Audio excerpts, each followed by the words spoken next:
안녕하세요. 오늘은 4월 월급날에 제가 어떤 루틴대로 투자를 진행했는지 한번 정리해서 공유해 보려고 합니다. 이번 달 월급은 평소보다 조금 적게 들어왔습니다. 건강보험 정산 때문에 평소보다 20만 원 정도 덜 들어온 달이었거든요. 사실 저는 생활비를 최대한 줄여서 200만 원 안쪽으로 관리하고 있다 보니 당장 생활이 흔들릴 정도는 아니었는데요. 그래도 역시 아쉬운 건 딱 하나이네요. 투자할 수 있는 돈이 줄어든다는 거예요. 저는 월급이 들어오면 감정적으로 판단하기보다 미리 정해둔 순서대로 계좌별로 자금을 배분하고 투자하는 편입니다. 이번 달도 똑같이 루틴대로 매수는 했는데 한 가지 달라진 점은 상품별 비중을 조금 조정했다는 것입니다. 먼저 개인연금저축입니다.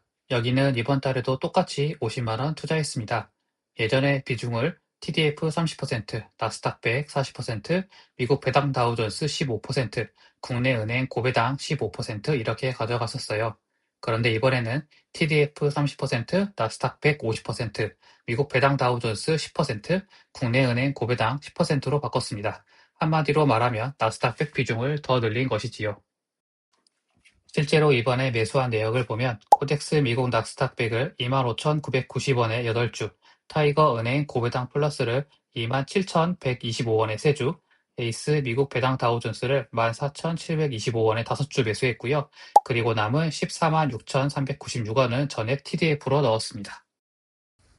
제가 이번에 나스닥 100 비중을 50% 가까이로 올린 이유는 전쟁 이슈가 어느 정도 해소되고 나면 기술주가 다시 강하게 반등할 수 있다는 기대를 가지고 있기 때문입니다. 다만 그렇다고 해서 나스닥 100을 70, 80%까지 몰빵하듯이 가져가고 싶지는 않았어요. 왜냐하면 저는 여전히 미국 배당 다우존스 10%, 국내 고배당 10% 정도는 남겨두는 게 맞다고 생각하거든요. 어떻게 보면 양심 같은 거죠. 그래도 최소한의 분산은 하자.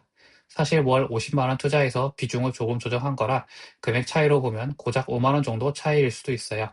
그런데 이런 비중 조정이 쌓이면 나중에 레벨러싱 할 때 꽤 의미 있는 차이가 된다고 생각합니다. 그래서 제 개인 연금 쪽 큰 방향은 나스닥 100 비중을 높여서 공격적으로 가되 장기적으로는 50% 수준에서 다시 균형을 맞춘다. 다음은 IRP입니다. IRP는 원래 TDF 30%, S&P 500 40%, 국내 고배당 15%, 금 현물 15% 이렇게 가져가고 있었어요. 이번에는 이것도 TDF 30%, 500 50%, 국내 고배당 10%, 금 현물 10%로 바꿨습니다. 왜 이렇게 바꿨냐면 개인연금에서 나스닥 100 비중을 늘린 이유와 거의 같아요. 결국 지금 시점에서는 성장자산 비중을 조금 더 높여도 되겠다고 판단한 거죠.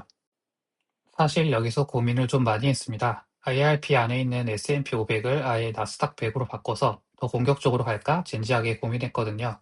그런데 결국은 안 바꾸기로 했습니다. 이유는 세 가지였습니다. 첫 번째, 와이프가 굳이 가지고 있는 걸 팔아서 바꿀 필요가 있냐? 라고 이야기해줬어요. 두 번째, 사고 팔고 하는 과정에서 수수료도 들고 굳이 지금 있는 걸 뒤집어 엎을 이유가 크지 않았습니다. 세 번째, 요즘은 S&P 500과 나스닥 100의 포트폴리오가 점점 비슷해지는 느낌도 있잖아요. 그렇다면 오히려 개인연금에서는 나스닥 100이랑 미국 배당 다우존스 조합으로 가고 IRP에서는 S&P 500으로 가져가면서 전체 계좌 기준으로 분산하는 게 더 낫겠다고 생각했습니다. 그리고 솔직히 유튜브 보다 보면 나스닥 100이 S&P 500보다 몇 퍼센트 더 오른다. 10년 뒤에 몇 억 차이 난다. 이런 이야기 정말 많이 나오잖아요. 그런데 저는 요즘 이런 생각을 더 많이 합니다. 그게 나랑 무슨 상관이지? 내가 은퇴할 때 필요한 수익률만 안정적으로 확보할 수 있으면 되는 거고 S&P 500도 결국 장기적으로는 충분히 좋은 자산이거든요. 괜히 남의 수익률 보고 흔들리면 오히려 내 투자 원칙만 망가진다고 생각합니다.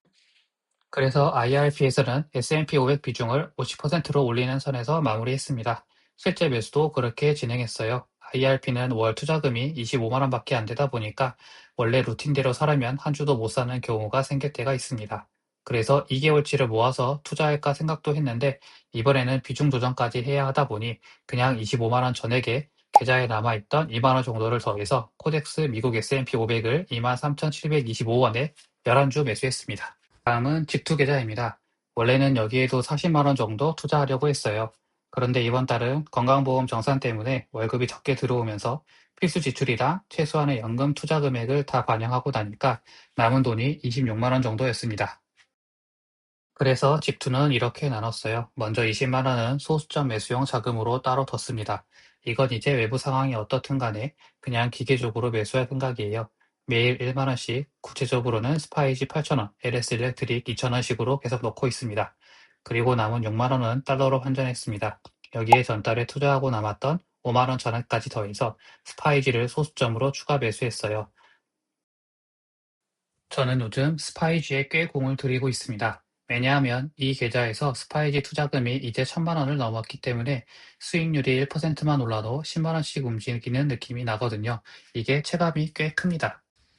그래서 저는 앞으로도 출장 수당처럼 간헐적으로 들어오는 돈 혹은 일주일 셀프 용돈에서 남은 금액들은 전부 달러로 환전해서 스파이지를 추가 매수하는 방식으로 계속 가져갈 생각입니다.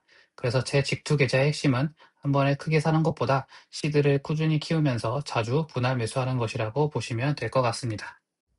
그리고 ISA는 지난달에 이미 나스닥 100을 매수했기 때문에 이번 달에는 추가 매수도 매도도 하지 않았습니다. 그냥 그대로 두고 있어요. 매수한 이후로 분위기가 좋아지면서 지금은 수익률이 8% 정도 나고 있는데요. 이럴 때 괜히 들쑤시기보다 그냥 가만히 두는 것도 투자라고 생각합니다. 그리고 추가 자료에는 없지만 저는 현금 비상금도 하나의 포지션으로 봅니다. 그래서 이번에도 네이버 통장, 그러니까 미래에셋 CMA 연 2.5% 일복리 계좌에 10만 원을 따로 이체해 뒀어요. 여기는 경조사나 생활용 비상자금 대기 계좌라서 최대 200만 원 정도까지만 유지하는 걸 목표로 하고 있고 매달 10만 원씩 꾸준히 채우고 있습니다.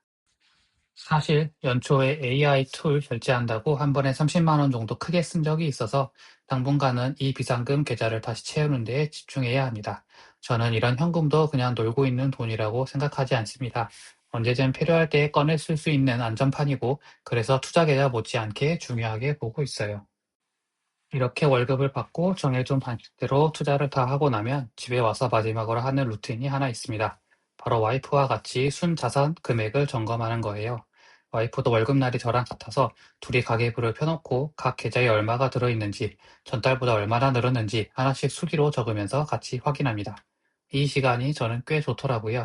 그냥 숫자만 보는 게 아니라 우리가 한 달 동안 어떻게 살아왔고 어떤 방향으로 가고 있는지를 같이 확인하는 느낌이거든요. 그리고 요즘은 참 신기한 게 이제는 월급으로 버는 돈보다 주식 투자에서 늘어나는 자산이 더 크게 느껴질 때도 있습니다. 물론 시장은 항상 시끄럽죠. 전쟁이 날 수도 있고, 금리가 어떻고, 증시가 빠질 수도 있고, 하루하루 뉴스는 계속 흔들어댑니다. 그런데 그런 와중에도 제가 요즘 더 느끼는 건 딱 하나예요. 감정을 빼고 시스템적으로 투자하는 것의 위대함. 전쟁이 나든 말든 시장이 흔들리든 말든 내가 해야 할 걸 정해진 대로 계속하는 사람만 결국 오래 버티고 결과를 가져가는 것 같아요. 저도 대단한 투자자는 아니지만 적어도 월급날마다 이렇게 계좌별로 루틴을 지키고 비중을 점검하고 남는 돈까지 최대한 효율적으로 굴리는 습관은 앞으로도 계속 가져가려고 합니다. 아무튼 이번 4월 월급날 투자 루틴은 이렇게 진행했습니다. 정리하자면 이번 달은 월급이 평소보다 적게 들어왔지만 루틴 자체는 무너지지 않았고 대신 나스닥 100과 S&P 500의 비중을 조금 더 높이는 방향으로 조정했습니다. 그리고 직투 계좌에서는 기계적인 소수점 매수와 스파이지 분할 매수를 계속 이어갔으며 현금 비상금까지 포함해서 전체 포트폴리오를 다시 한번 점검하는 달이었습니다. 혹시 여러분은 월급날 투자 루틴을 어떻게 가져가고 계신지 연금 계좌 비중은 어떻게 나누고 계신지 댓글로 같이 공유해 주시면 저도 정말 재밌게 볼 것 같습니다. 오늘도 영상 봐주셔서 감사합니다. 도움이 되셨다면 좋아요, 알림 설정, 구독 부탁드립니다.